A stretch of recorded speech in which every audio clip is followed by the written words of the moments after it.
যারা খুব সহজ উপায়ে আলু দিয়ে মুরগির মাংসের ঝোল রান্না করতে পছন্দ করেন তাদের জন্য এই রেসিপিটি বেশ উপকারী হবে। চলুন তাহলে শুরু করা যাক। আসসালামু আলাইকুম, বলছি সোনালিজ কিচেন থেকে। আশা করছি সবাই ভালো আছেন। আলু দিয়ে মুরগির মাংসের ঝোল রান্না করার জন্য প্রথমে 2 কাপ পরিমাণ পেঁয়াজ কুচি নিয়ে কড়াইতে তেল গরম করে এর মধ্যে দিয়ে ভালোভাবে ভাজা ভাজা করে নিয়েছি। এর মধ্যে 2 টেবিল চামচ আদা বাটা, 1 টেবিল চামচ রসুন বাটা দিয়ে স্বাদ মতো লবণ দিয়ে যতক্ষণ না পর্যন্ত ব্রাউন কালার আসে ততক্ষণ অবধি ভালোভাবে ভাজা ভাজা করতে থাকবো। এরপর বিভিন্ন মশলা অ্যাড করে নেব। সাধারণত এইভাবে মুরগির মাংস রান্না করার ক্ষেত্রে মশলাগুলোকে আগে থেকে ভালোভাবে কষিয়ে নিলে খাবারের স্বাদ যেমন দ্বিগুণ বাড়ে, তেমনি মাংসের মধ্যেও মশলার সমস্ত রকমের উপকরণ সুন্দরভাবে প্রবেশ করতে পারে। এখানে আমি 1 কেজি পরিমাণ মুরগির মাংস নিয়েছি, তো সেই অনুযায়ী বিভিন্ন রকমের মশলা পরিমাণ মতো অ্যাড করে নিচ্ছি। দিয়ে দিচ্ছি 1 টেবিল চামচ ধনিয়া গুঁড়া, 2 টেবিল চামচ হলুদ গুঁড়া এবং 1 টেবিল চামচ লাল মরিচের গুঁড়া।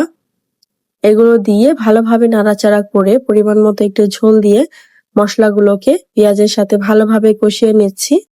এইভাবে কিছুক্ষণ সময় নাড়াচাড়া করে ভালোভাবে কষিয়ে নিতে হবে এবং এক পর্যায়ে এসে যখন দেখব কষানো মশলার উপর দিয়ে তেল ভেসে উঠেছে, সেই পর্যায়ে বুঝে নিতে হবে কষানো হয়ে গিয়েছে। ঠিক সেই মুহূর্তে আগে থেকে ধুয়ে রাখা মাংসগুলোকে এখানে দিয়ে দিব। আমি এখানে 1 কেজি পরিমাণ খাসি মুরগির মাংস নিয়েছি। আপনারা চাইলে যে কোনো মুরগির মাংস নিতে পারেন। খাসি মুরগির মাংস গলতে একটু সময় বেশি লাগে, তো সেই ক্ষেত্রে ঝোলের পরিমাণটা একটু বাড়িয়ে নিতে হবে। এই পর্যায়ে এসে আমি মাংসগুলোকে ভালোভাবে কষিয়ে নিব।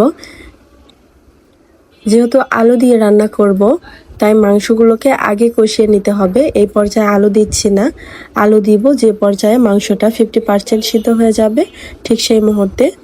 এখন শুধু ভালোভাবে এপিট ওপিট উল্টিয়ে পাল্টিয়ে মাংসগুলোকে সুন্দর করে কষিয়ে নিতে হবে এবং খেয়াল রাখতে হবে কড়াইয়ের নিচে যাতে ধরে না যায়। এভাবে বেশ কিছুক্ষণ সময় ঢাকনা দিয়ে ঢেকে চুলার আঁচ মিডিয়াম লো ফ্লেমে রেখে তারপর মাংসগুলোকে কষিয়ে নিতে হবে।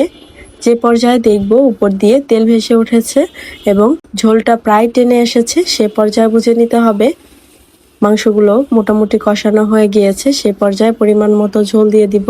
যারা একটু ঝটপট রান্না করতে চান তারা চাইলে এখানে গরম পানির ঝোল দিতে পারেন, অর্থাৎ ফোটানো পানির ঝোল দিলে মাংসটা তাড়াতাড়ি সিদ্ধ হয়ে যাবে এবং রান্নাটিও খুব সহজে অল্প সময়ের মধ্যে হয়ে যাবে।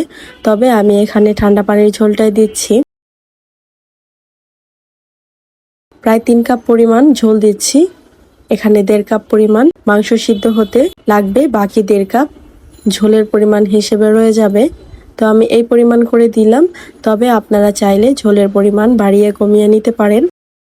এখানে মাংসের কালারটাকে আরও বেশি কালারফুল করার জন্য আমি 1 চামচ পরিমাণ টমেটো সস ব্যবহার করেছি। তবে আপনাদের হাতের কাছে টমেটো সস না থাকলে আপনারা টমেটো ব্যবহার করতে পারেন। 1 কেজি মাংসের মধ্যে 1টি বা 2টি টমেটো ব্যবহার করতে পারেন। এই পর্যায়ে ঢাকনার সাহায্যে ঢেকে দিব এবং বেশ কিছুক্ষণ মিডিয়াম লো ফ্লেমে রেখে মাংসগুলোকে সিদ্ধ করতে থাকবো। যে পর্যায়ে দেখব বলক চলে এসেছে এবং মাংসগুলো 50% সিদ্ধ হয়ে এসেছে, সে পর্যায়ে বড় সাইজের 4টি আলু কেটে নিয়েছি, সেগুলো দিয়ে দিব।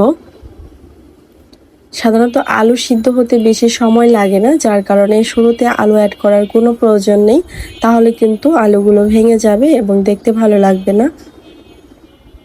তবে আপনি যদি এই মাঝামাঝি পর্যায়ে এসে আলু অ্যাড করেন তাহলে এই ঝোলটা যেমন লোভনীয় হবে, আলুগুলো দেখতেও খুব সুস্বাদু মনে হবে। এই পর্যায়ে এসে রান্নাটি প্রায় শেষের দিকে চলে এসেছে। আর কিছুক্ষণ সময় একেবারে লো ফ্লেমে রেখে ঢাকনা দিয়ে ঢেকে চুলার উপরে রেখে দিব।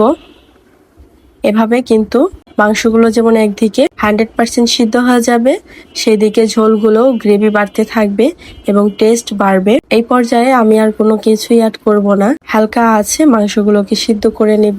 যেহেতু এখানে লাল মরিচের গুঁড়া 1 চামচ পরিমাণ ব্যবহার করেছি, সেই ক্ষেত্রে ঝালের পরিমাণ মোটামুটি ভালোই আছে, তাই আমি আর এক্সট্রা কোনো কাঁচামরিচ ব্যবহার করলাম না। তবে আপনারা চাইলে ফ্লেভারের জন্য চাইলে 1-2টা কাঁচামরিচ অ্যাড করতে পারেন। আমার আজকের রেসিপিটি দেখে আপনাদের কাছে কেমন লেগেছে অবশ্যই কমেন্ট করে জানাতে ভুলবেন না। এই ধরনের সহজ রান্নার সহজ রেসিপি দেখতে চাইলে আমার চ্যানেলটি সাবস্ক্রাইব করে নিতে পারেন। আপনি যদি ফেসবুক থেকে ভিডিওটি দেখে থাকেন চাইলে পেজটি ফলো দিয়ে রাখতে পারেন। কাজটি যদি অলরেডি আপনি করে থেকে থাকেন আপনাকে অসংখ্য ধন্যবাদ। বিদায় নিচ্ছি আজ এখানেই। আল্লাহ হাফিজ। আসসালামু আলাইকুম।